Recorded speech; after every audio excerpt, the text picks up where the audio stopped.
All right, here we are. What's up, y'all? A day early. I know. Look at us. We ran out of stuff to do, but wanted to bring in the stuff from Friday and Saturday. Mm-hmm. How'd you feel about this week? It was an interesting week, kind of a lethargic week, I would say. But, I think it was cool because we got some closure on some clients, which was really good feeling. I would say overall, though, this has not been one of our more productive weeks, I feel like. It's been like, I don't know, it felt slower. But also I feel like we did what we needed to do. So I'm not sure what to feel about it. Yeah, I'm a little conflicted because I don't know if it's a result of like systems coming into place or less sales or less work, but there's more work. Like I'm a little conflicted, especially looking at the hours. I think this week we were averaging like 7 hours, which is not good, but maybe good. Like I don't really know. So it's interesting. And looking at our tallies, we had less sales meetings. I think we had like 1 or 2. I mean, you want to talk I think yesterday was actually quite an interesting day. There's like an emotional roller coaster. Let's start. I think it was this person first, right? Yeah, go ahead and talk about this person. And then you'll do this one? Okay. Yeah. So basically, earlier in the week or last week, one of the first few VAs we ever interviewed last year, really, really smart guy, contacted us again. We basically extended him an offer last year and he said, "Oh, sorry, I can't. I found another job, blah, blah, blah, blah." So we're like, okay, cool. Anyway, we got a hold of him and like, it's really impressive how far he's come. He actually, since last year, started his own agency, pretty successful. And like, he's just really, really impressed us. Yes. But the thing that really fascinated us was we were talking about, one of the biggest things we're trying to solve is like client acquisition. And he brought up an amazing idea. His thought was like, he heard that, he's like, why don't you guys try doing podcast for business owners? Yeah. And the idea is that you would do a podcast and you'd offer it for free and you'd offer to cut it up into shorts that they can post on their social medias. And like immediately Kayla and I were both like, because like on so many levels, it's very useful. You want to talk about some reasons why you think it's useful? Yeah, I totally will. So the first thing is that the first initial contact with the person that you want to talk to, it's not like you're trying to sell them anything, you know? It's just it's really trying to sell them on getting onto a podcast, but it's not like a hard sell. So I love that idea.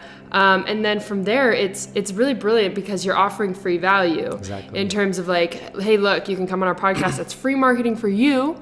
Also, we'll give you an additional set of like collateral with the shorts for free. So I thought it was like, my mind was just blown when he said that. I was like, that's the smartest thing I've heard all week. And it really makes sense with us too, because then we can continue just making content because we want to keep making content, and also it builds a network of people as well. So it just kind of all kind of aligns with things that we've been trying to solve. So we've started to plan out how to execute this, so we'll probably start doing that and see how it goes. But you know, with anything, there's always hurdles along the way. 1000%. While we were having this meeting, we got a text. Yep, and I saw it pop up on his computer, and it was long. It was a long ass text, and if our clients are texting us long texts, that's generally not a good sign. And it was about right. We had a client that was just starting out their business, and we were kind of doing them a little bit of a favor. We weren't charging our full fee, and they were like, look, I just, I need to move in a different direction. And, I think it was a cordial, very like, kind of good split. Yeah. But I think it was at first like, oh, that sucks. But then it's like, okay, maybe this doesn't suck. I think it makes a lot of sense because it was actually very little pay coming from him. And so we were like, yeah, that's fine because it's like a smaller client and we can now divert our resources to the bigger paying clients. So that makes a lot of sense. Exactly. And then also we did a live with Mercedes. Shout out Mercedes, our first YouTube live. Yes. How did you feel about that? Oh man, I was nervous at first, to be honest with you. I've never been on a live before, so I was like, what if I say something wrong? And like, this is live, so I have to like not do anything stupid, like pick my nose or scratch my butt, But it was cool. I think overall, Mercedes I don't know how she has like this energy to like do this. I was tired after an hour, but it was really cool. I feel very grateful that she allowed us into her space. But yeah, how did you feel about it? It was all right. I mean, like, I've been on camera a few times. Oh, okay. No, it was cool to hang out with Mercedes, though. So you should go follow her channel, Mercedes Gomez on YouTube. Yeah. It was cool. It was cool to kind of share kind of our insights, and I realized I referenced the Hermosis a lot. Yeah. So hopefully one day we'll be just like them. Yes. Another shout out this week, we visited Hardy. He came into town, checked out his real estate investment. It's really cool to see kind of the deal he landed and going through the process of, I guess, like renovating it, because we've mostly just done new builds. Yeah. So that was interesting as well. It was. So yeah, I mean, it was an interesting week overall. I don't know if it's just like, like how the business goes in waves. Maybe this is just another wave too. But anyways, let's move on to learning. So this week we kind of paired back on this. We learned about two things. So the first one is EOS, or the Entrepreneurial Operating System. It's basically this idea that if you're a business owner, you should have an operating system to systematize how you run your business, how you treat your employees, that kind of thing. So I don't know. I thought that was a kind of moderately intriguing thing. I wasn't super blown away by it though. And then the other thing we've trying to learn, I've been doing for months, is trying to buy another property without W-2 income. And basically what we've learned is either you have to do creative financing, like seller financing, or we need at least 2 years of tax, what is it called? Returns? Tax returns, yes. So maybe we might have to wait another week. But learning from last week, we tried to not force unnecessary tasks. So we basically got what we thought we needed by Wednesday. So we just stopped the learning block because there's not much more to learn there. Yeah. But always learning through reading. Yep. I'm still on Subtle Art of Not Giving a Fuck. I think I'm 62% through. Yeah. So I'm hoping that by next week I'll be done. Congrats. How about you? That's fast. Thank you.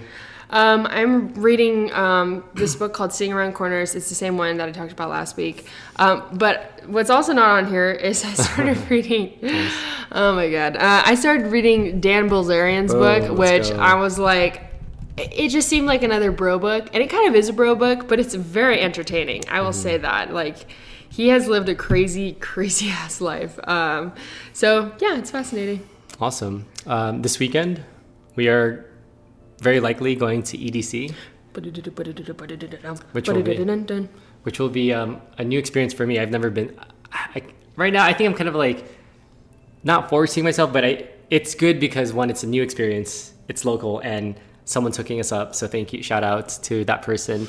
Although we're supposed to pick up our bands tomorrow, and it says you must donate. A donation is required, so we'll see if we can get away through that. Yeah. I'm not too excited about the drive-in and the parking and the logistics, but I think if we're just there for a few hours, especially if it's the first time, I'm down to check it out. How about you? Yeah, I mean, I don't know if EDM is not necessarily my style of music.